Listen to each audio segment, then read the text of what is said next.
Coming up, dog thinks it's a helicopter. Patrick, come on.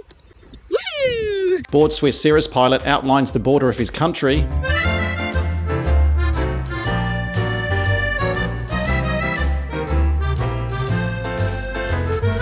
And tips for frequent flyers on how to keep fit during lockdown.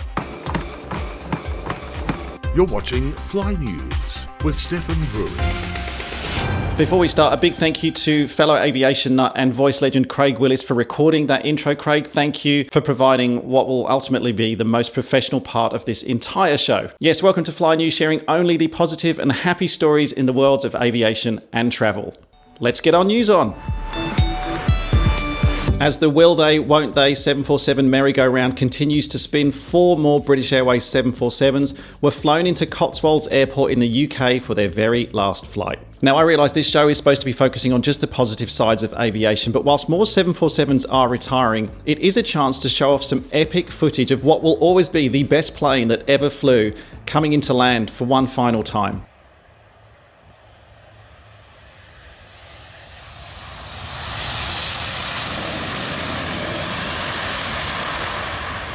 That video was posted on the Cotswold Airport Fire Service's Twitter account, and while some 747s are coming to an early retirement, some airlines are actually finding new ways to utilise the Queen of the Skies. Like KLM, for example, who are using their 747-400s to fly cargo between Amsterdam and Asia. It seems the Queen of the Skies isn't quite ready to give up just yet, unlike our cat Lola. Delta Airlines is temporarily changing the way passengers board aircraft in a move to try and minimise passenger interactions. In a move that's been labelled as, well, shouldn't it have always been done this way? The new procedure is only temporary, but if it does make boarding an aircraft more efficient, perhaps it could change the way that we board airlines in the future as well. Which leads me to a brand new segment on this show called Opinion Piece. 3, 2, 1, and turn. I've always felt that the process of boarding an airline is probably one of the more frustrating parts of air travel, especially nowadays when, because we're being charged extra to check in baggage, more of us are inclined to carry on bags into the cabin itself, which really slows down the whole process. Any old people in wheelchairs with babies? Any old religious people with military babies? What's a military? Anyone with a blue suitcase? You may now board. Finally. No, not you, sir. Not me. This is a blue suitcase. That's a blue computer bag. I think it's great that airlines like Delta are experimenting right now. Yes, it's because of social distancing, but I wonder if we can play around now with some new ideas of how we can board aircraft. Let's try boarding from the back or from the windows to the aisles first. Or why don't we swap it entirely so you're actually charged more for carry-on baggage than you are from checked-in baggage, which means that we'll have less bags in the cabin itself. Very good in emergency situations, but also hopefully it would really speed up the boarding process as well. I think now is when we can turn this situation into a bit of a positive, use these times to experiment a little bit more, and I'd love airlines to come up with some creative ideas for how we can improve that whole airline boarding process.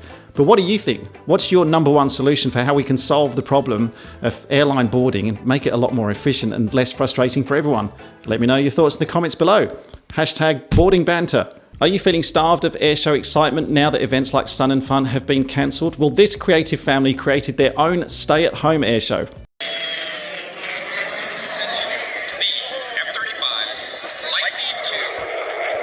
YouTuber Martin Bridge and family put on an incredible experience for the crowds, including one of everybody's favourite displays at an airshow, the Harrier jump jet.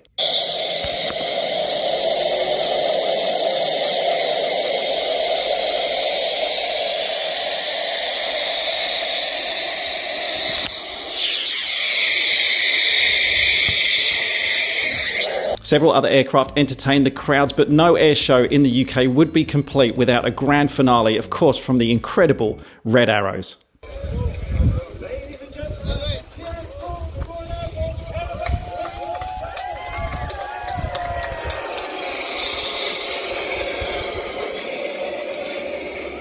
Wheels Up, the membership-based private aviation company in the US, has launched Meals Up, pledging to donate 10 million meals to those facing hunger during these difficult times. Founder and CEO Kenny Dix has said, "There's 37 million Americans that are food insecure on a regular day.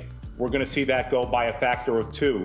They're doing some great work with Feeding America, and it's another example of how an aviation company is pivoting and coming together to really help people in need during these difficult times. Okay, our Instagram clip of the week this week comes from the crew of Swissair, who created this online masterpiece.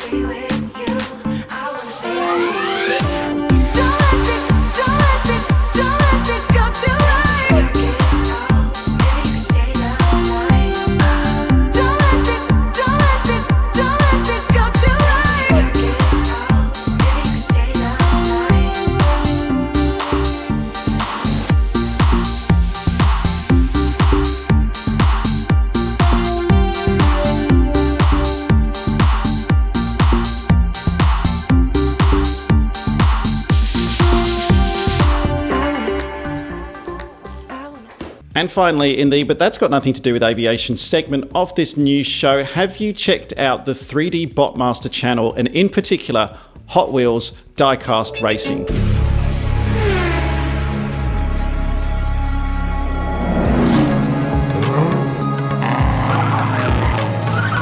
In a similar vein to Marbula 1, which we featured a couple of weeks ago on this show, Hot Wheels Diecast Racing is basically exactly what you think. Awesome tracks set up with Hot Wheels diecast cars flinging themselves around tracks, frequently smashing into each other. If this doesn't encourage you to bust out your shoebox of toy cars that you had as a kid and construct a complex circuit around your house, through the kitchen, under the sofa, and around the cat, then I don't know what will. It's another excellent distraction in these difficult times, as I hope this video was.